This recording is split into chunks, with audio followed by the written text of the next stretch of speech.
Hi, this is A New Nigeria with Wale Oluwade.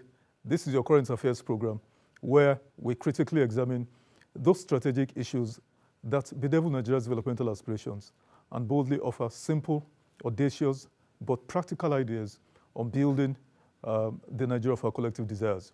On today's episode of the program, I'll be taking a review, we'll be doing a review on the political environment within Nigeria. If this, has improved to guarantee, decent elections and deliver good governance. But before then, let me take a few minutes to air my views on recent developments in America and in the UK. So first in America, America had elections November 5th. Now, President Trump won, but in my view, America lost. I thought pretty highly about American voters, but I was terribly wrong. There are about 71% whites that make up American population. Of this, 55% of the white voters, both male and female, voted for former President Donald Trump, who is now president-elect. 45% of Latinos also voted for him, and likewise 20% Black Americans, especially males, likewise voted, for him. Eventually, it was purely cultural rather than economic issues that determined the outcome of the U.S. presidential elections. And what this means, in my view, is that America isn't ready. America is not ready for a female, president, period. First, it was former Secretary of State Hillary Clinton in 2016, and now Kamala Harris in 2024. Superbly qualified and competent, candidates. The only disqualifying factor was that, was the agenda. Now, the United Kingdom, first elected a female prime minister in 1979. That's 45 years ago. And they've had two other prime ministers, thereafter. And there is one who is lurking in the wings, the leader of the Conservative Party. I'll get to that shortly. In addition to the United Kingdom, Brazil, South Korea, India, Mexico, Italy, Finland, New Zealand, Liberia, even in Africa, Tanzania, all these countries have had, woman, president or prime ministers. But America isn't just ready to confront, or to slay that dragon. Well, as it is said on the streets, fool around and find out. Americans have made their choice, and will soon realize, that elections have serious implications. If you're the praying type, I would urge you to spare a thought, for the people of Ukraine, Taiwan, and even Gaza in Palestine. Now, I would cross over the pond to the United Kingdom. The Conservative Party, the Tories, recently elected Kemi Badenoch, as its leader, and His Majesty's opposition, in the British Parliament. This is a huge development and significant personal achievements, of historic proportions. She's the first Black person to lead a major party in the United Kingdom, though not the first woman, like I said earlier. I actually didn't think, she would achieve, victory in the Tory internal elections, but she overcame all the odds. But my interest here this afternoon isn't about, the elections per se, but about the vicious attacks she's come under, especially from Nigerians, and especially a Yoruba, ethnic stock, who has viciously, come after her. And one of the reasons is that they accuse her of not embracing her Nigerianness enough, or not embracing, not wearing this Nigerianness as a badge of honor. I am flabbergasted and utterly appalled, by the sheer level of hypocrisy and rank ignorance, on display here.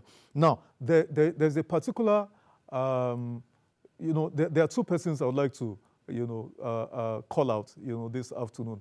There's one particular Egbon, who went out of, who went overboard and wrote an utterly distasteful, hateful article about Kemi Badenoch, calling her all sorts of names and all of that, besides being totally irrelevant in the grand scheme of things, this Egbon's notoriety, with spousal abuse is legendary and gives him away, easily. My advice to this person, this Egbon, is that Egbon or brother, or let me go a step further and plead on your behalf with President Bola Ahmed Tinubu. Mr. President, Boda. And secondly, Auntie Abike Dabiri, you are Nomoluabi, and I respect you. But Efi Kemisile, Ejo, Efi Kemisile, Ke Shogbanyi, Efi Kemisile, Auntie Abike Dabiri, Efi Kemisile, Ke Shogbanyi, and the issue of Kemi, discussions about Kemi is way above your remit, and I don't mean that, disrespectfully. It's way above your remit. That's a conversation for the Foreign Affairs Minister and the President himself, But as I conclude on this, if we weren't such hypocrites, has Kemi Badenoch said anything about Nigeria that Nigerians, millions of us, are not saying, both publicly and in private? We all know what we say about Nigeria and our leaders, privately and even publicly. I could mention names here on who speak such terrible words, who use terrible words to describe both our leaders, former presidents, both in private and in public. So what has Kemi said? Anyway, to my dear sister, Kemi Badenoch, I believe a hearty congratulations from me is thoroughly deserved. And I also want to wish you the best of luck in your political career. Now, I'll take this short break, and when I return, I'll get right into the conversation with my guest. Please stay with us.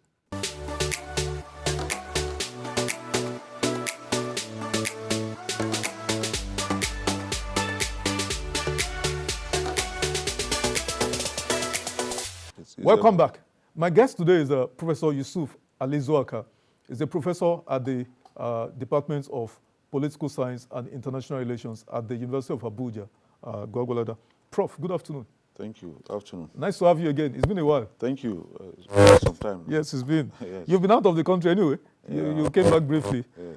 Nice having you again, Prof. Thank you. Now, without much ado, let's get right into our conversation. Prof, I'm sure you've been following recent developments Certainly. about the U.S. elections and all of that. What's your take briefly on the U.S. elections?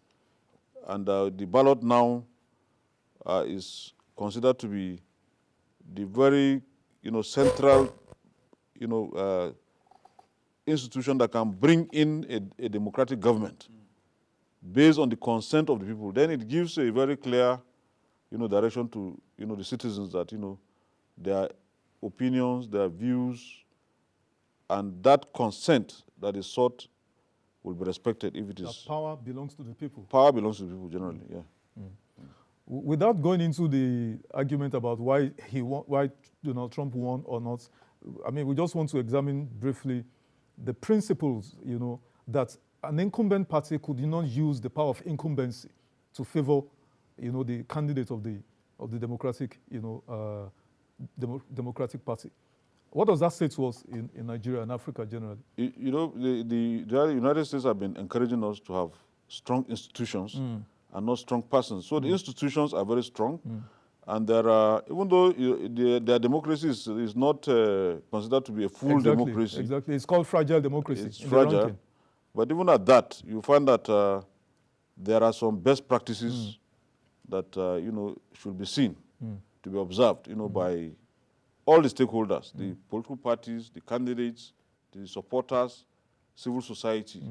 And the moment you have, a very open system where all institutions play their role and no one is willing to abuse his office or abuse his power, like we find with security people or with even INEC officials or even the voters themselves, then you have a smooth system that is not riddled with all these challenges.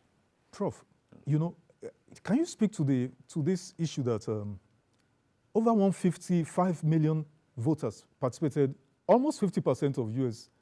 population participated in these concluded elections.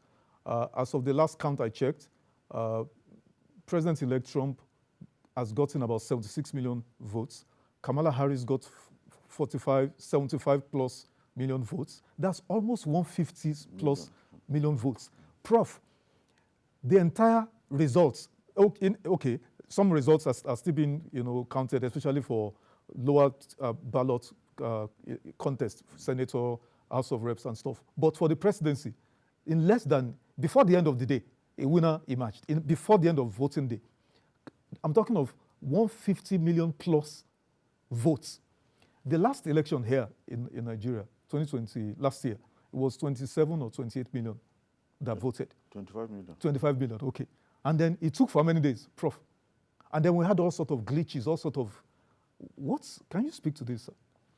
You see, the problem we're having is individuals not doing their jobs the way it should be done, and then they go scot-free without any, sanctions, no consequence. No consequence for their irresponsibility, because if you take the kind of funds that have been invested, in elections, for instance, in Nigeria, we shouldn't be having this problem. The results should be announced. If the essence of saying you are going to have results real time. That you do a BVAS and then you send it to IRF, and then people should be getting these results as voting was going on. Real time. Then if the system was working or it worked, then we shouldn't have this problem of going to wait for people to bring the result manually for collation to be done, and people are raising objections and all that. If our system is a little bit tidier than what we have, in the sense that people believe in it, that it's transparent, it is just, it's equitable, and there's inclusiveness in the entire process.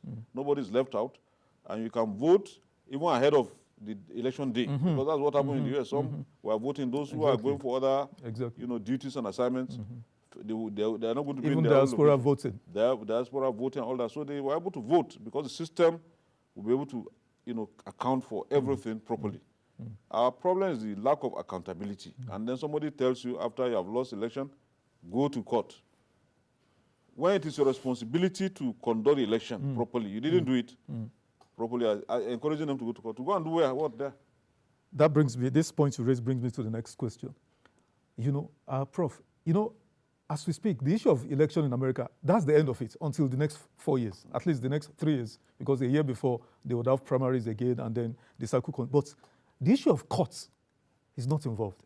Even though you may say because Donald Trump won, because if he had lost, what he did in 2020, he would have repeated it, he would have disputed the outcome and all of that. But I'm saying, Prof, no contestations, nobody is saying Kamala Harris, accepted the outcome, called Donald Trump, congratulated him.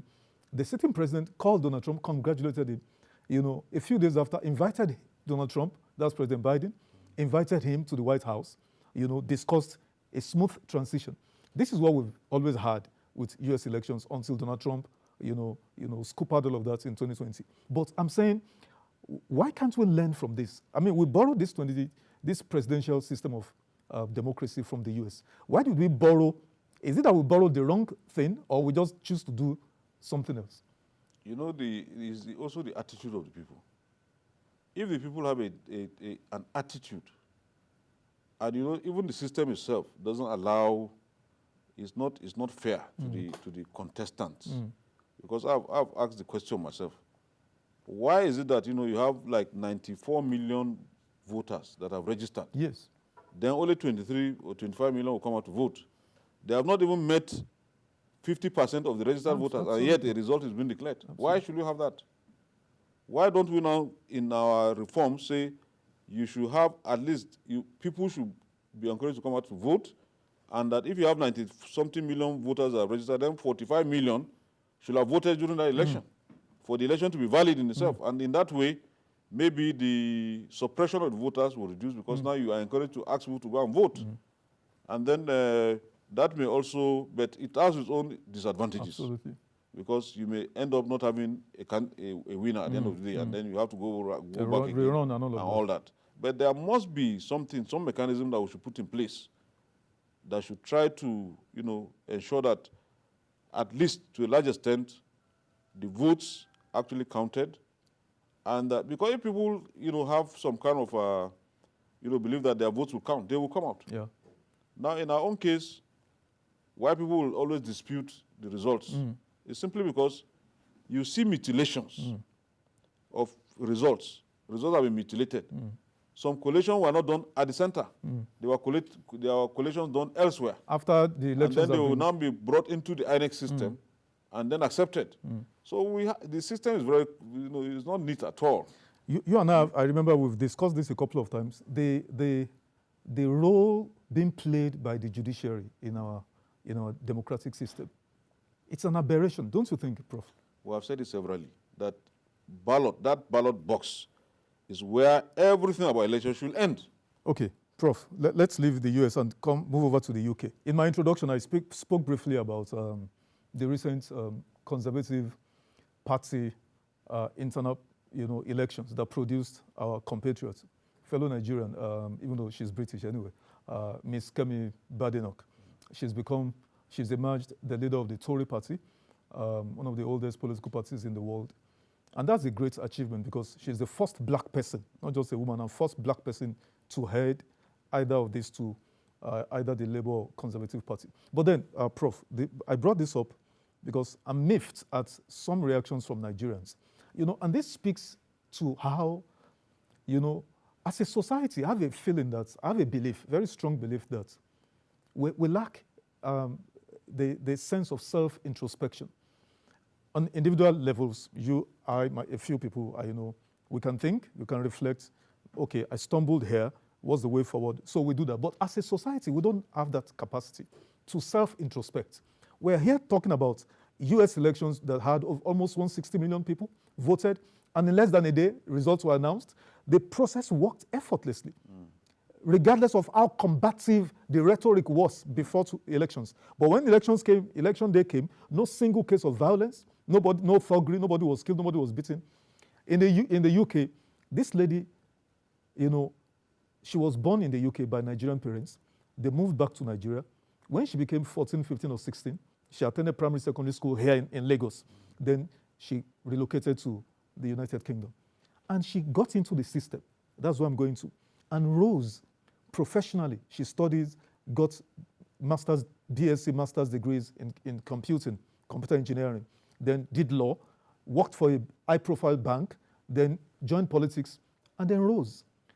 Prof, first question, how did the UK build a merit-based system that it does not matter wherever you come from in the world? The system, accommodates you and allows you to flower, blossom, and become whatever.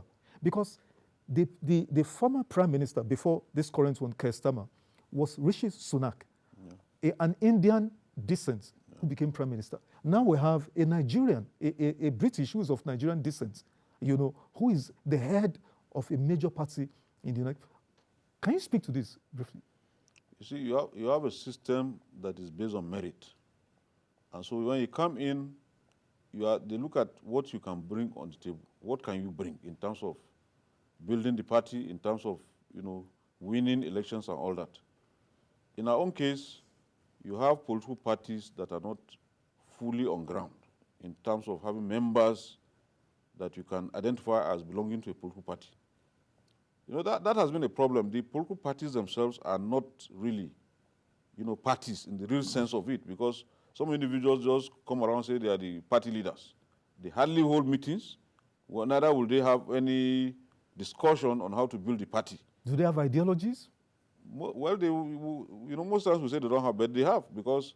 But are the ideologies known? The ideas are capitalist. That's just basically what we shouldn't run away from. Most of the parties, virtually all of them, are capitalist-based parties. What they are talking about is privatization, commercialization, all those things. But Prof, those political parties, do they practice democracy? That is the problem. If you say you are a political party, that's why I told you that they are not parties in the real sense. Because if they are parties in the real sense, then they should be practicing democracy within their party. Now you have party leaders will emerge, sometimes based on some kind of board meetings that they hold, and then, so why are they afraid of elections? There are political parties now that have not been able to hold their conventions. Just to hold convention, even to assess what has happened in 2023 so that they can prepare better. Some of them have not. They've been in court, Prof. All the parties, Yes. PDP, APC, their internal crisis, I know, cannot be resolved before 2027. Yes, I believe, like most people do also, that they are orchestrated externally. Yeah. But even the fact that an individual or whoever somewhere can orchestrate disunity or destabilization in a political party speaks volumes about who we are. But, Prof, the point I want us to drill down on is the fact that I go back to Kemi Badenoch. I watched the entire process. It was in stages, how she emerged eventually the winner of the Tory, party leadership. And as we speak, she's called His Majesty's opposition leader. She faces the sitting prime minister every Tuesdays on PMQ, Prime Minister's question and answer session. It was purely merit-based. Sir, how can our political parties be platforms that attract the best and the brightest amongst us? That's what I'm after. You see Because if we have political parties that attract the worst of us, and then we expect change in society, can you square this circle for me, please? You see, it's difficult for us to have, we have been talking about these parties really building inward to become political parties. That in the real sense of the word. In the real sense of it. Having members at the ward level, at the local government level, at the state level, at the national. And then holding conventions and holding congresses and holding all the things that should make them a party. But they're not willing because some individuals have virtually hijacked these parties. And all they're looking at is we should have our own people as the officials.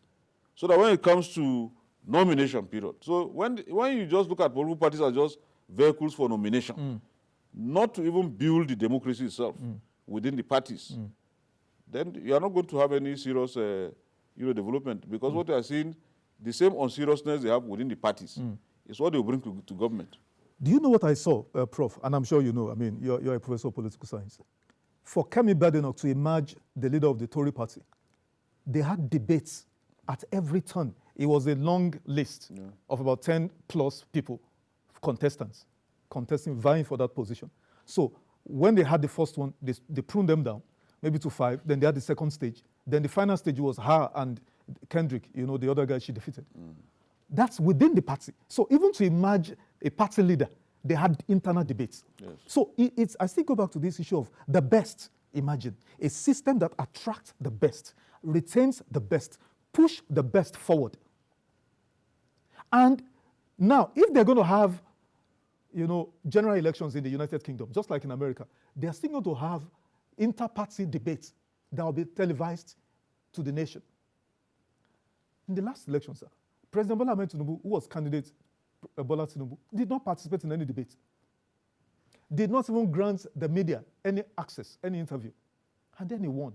So when we're talking about, cultivating, instituting a merit-based system, how can we have this? When someone who wants to lead 220 million people do not deem it proper to address the people, to speak to the people about your plans and policies for them, how do we assess you? Can you speak to this, sir? Let me shock you. You see, after the elections, all the contestants are supposed to send a report to INEC on their financial dealings and there's a specific period within which you are supposed to do that for candidates and for the political party. The major political parties have not been doing it. Wow. In fact, it's the minor parties that have been sending reports. But the major parties, APC, PDP, all those big ones, they don't. So you see, the issue is, but you have, rules and regulations that you are supposed to, carry out or execute in the event of any default. They are refusing to. Yeah, you should be able to sanction them. Why should you have a party that is not willing to even explain to you, to the public? This one is not even to INEC.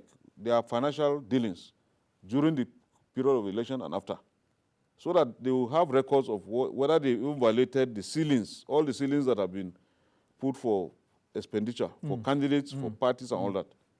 They're not willing to do that. So, you see, we have a long way to go. When you're talking about the political parties, they have their own problems. they may be having all sorts of meetings and all that, but the real things that will make them a party, the issue of accountability is lacking, issue of transparency is missing, there's no inclusion, groups are sidelined and all that. So you cannot have any serious development within the party. We are talking about the British political parties that are well established, that have processes. You go through a process. You don't just, from nowhere they say you are the candidate. And you see the effect of money. And I didn't hear about that. I was coming to that. What money Sir, has been I doing. didn't hear anything about money in the You UK. can't have any money issue. Even, in the US, you won't hear about money, even though we know that Yes, of course. Money played a big role. Some of the candidates were being for them sponsored by for them to billionaires. for you to endorse a candidate. Yes. They pay you. Yes. It's like bribing And we had a case now for the first time in American political history where a billionaire, the richest man in the world, came out openly, not just endorsing a candidate, but he was paying voters. Strange. Anyway, Prof, let's dovetail into Nigeria, everything we've said. You talked about INEC being unable to sanction political parties breaching the rules, the laws, because the Electoral Act 2022 clearly has provisions, for returns and accountability and all of that, but in clear breach. But we've had off-cycle elections now. In last year, November, we had in Kogi and Imo states. This year, I think so far we've had two,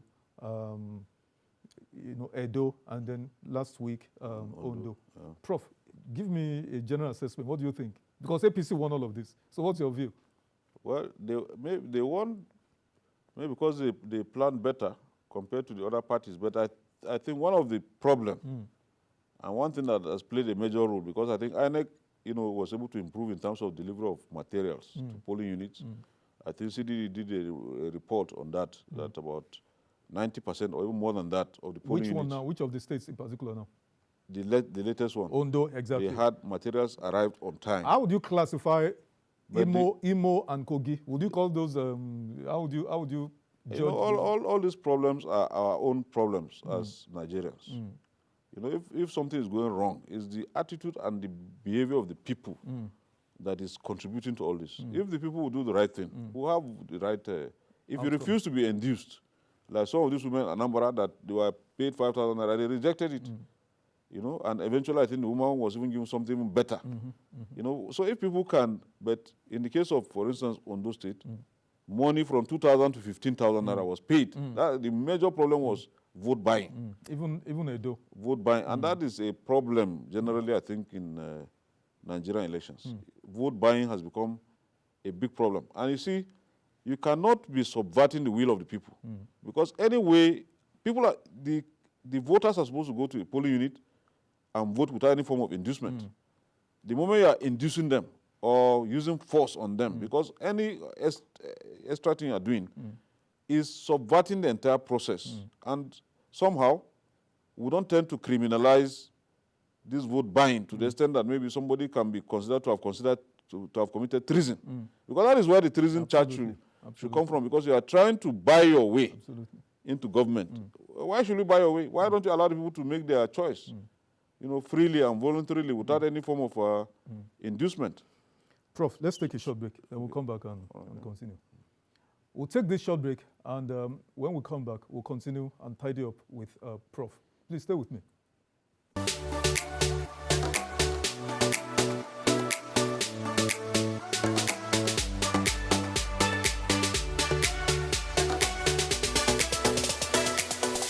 Welcome back. Prof,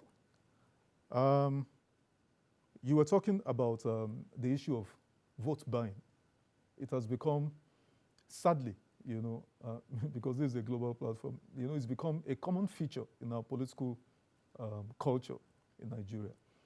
But then the question is, when people have been pauperized, their personal economies have been, totally devastated.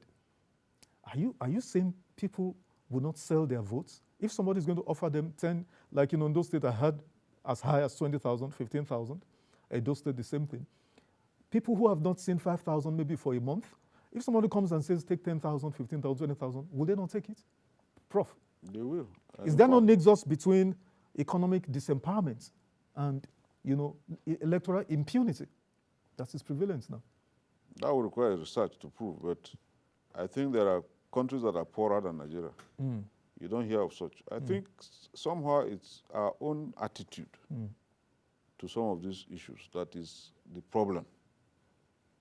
Yes, people have been, impoverished, by the economic policies that we have been having, in the country, and that has virtually rendered the people helpless to the point that now if they see 5,000 naira, 2,000, they will collect it. Even some are not being given spaghetti, not even money.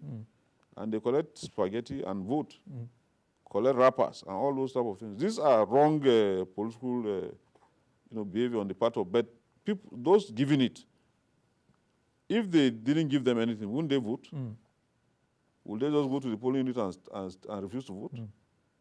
The people bringing the money, I think, are the ones that are creating the problem. Vote buying is strange. There are, several countries you go to, you don't hear of anything like that.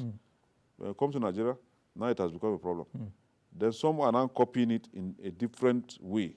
So they have economic empowerment programs where citizens are given some funds for which, at the end of the day, any form of accountability will be required of those citizens. So maybe they are trying to now modify, the vote buying in a more sophisticated, way. But I think it's a wrong attitude towards our elections.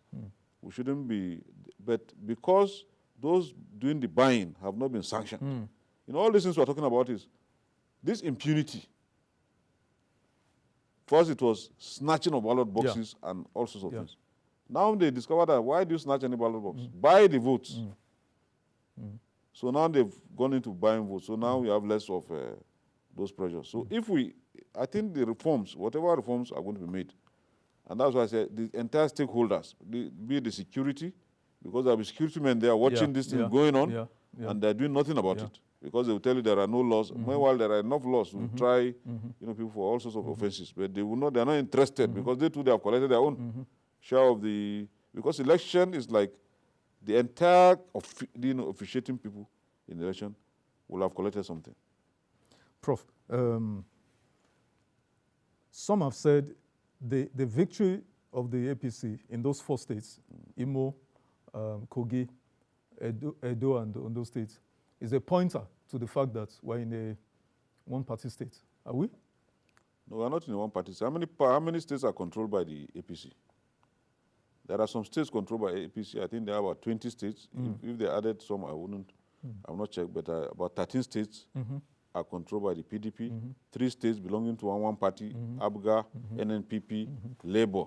So about 16 states are in the opposition. 20 are in the APC. So I wouldn't look at that as a one-party state. It's not a one-party state. It's just that the parties, now they are virtually towing, themselves into APC. It's not as if it's APC, but they are the ones, most, particularly some of them that will be going for second term. They will be thinking of their survival. How will they win in all these small parties? Labour, ABGA, all how can they win election? So the best thing for them to do is to be safer. They will decamp, maybe to APC. Let me ask you, sir, as we wrap up now. Do you think, as INEC, President Obasanjo last week at Yale University in America, gave a public lecture, and one of the major highlights of that lecture was heavy knocks he gave INEC. That for any, electoral reform to happen that will have any success, this present INEC, must be totally, dismantled. And I am 100% in support of that. Because, Prof, can this current INEC deliver, credible, free, fair elections in 2027? You see, the issue for me, I did not completely agree with the former president. Okay. I felt what he should have called for is an inquiry into what happened in 2023. And the National Assembly should have taken the lead, or any other government institution, to find out what actually happened. So that we don't repeat the same thing. On the basis of what they will find, what findings they will make, then you can sanction individuals that have compromised their positions. I think that would be a better way to do it, than all these people have been sacked, go home. So what is the offense? Establish what offense they've committed first, then discipline them. If you don't establish any offense, then why do you want to just send them packing? So that the next group that will come in will be careful that, look, there will be... Because there's a precedent set already. Precedent set. But if you just say, okay, they should go, those ones will come and do even worse. They will say that they should go also. To go to where? They are collecting money from all those politicians and then going home with it. So it shouldn't be allowed. Okay, Prof, as we wrap up now, what's the way forward? What's the way going forward? And specifically, we have agreed here, you know, the low voter participation in our so-called democracy is alarming. You cannot have 97 million registered voters who has collected PVCs, and only 27 million show up on the day of election to elect a president for Nigeria, for a country of 220 million people. You know, in all these elections in all the states, all these off-cycle elections, go and check the percentage of voters that elect governors. In Anambra, I remember the percentage was less than 10% that elected Chukwuma Soludo as governor of Anambra State. Prof, what kind of ideas, what kind of reforms do you think would stimulate, you know, heightened voter participation in our electoral process, rekindle the trust, the faith, the confidence of Nigerians in this, our peculiar brand? Because, I mean, calling what we have a democracy, I think is just hyperbole, you know. So that's why I say a peculiar brand of democracy. How do we rekindle the trust, the faith, the confidence of Nigerians in it going forward?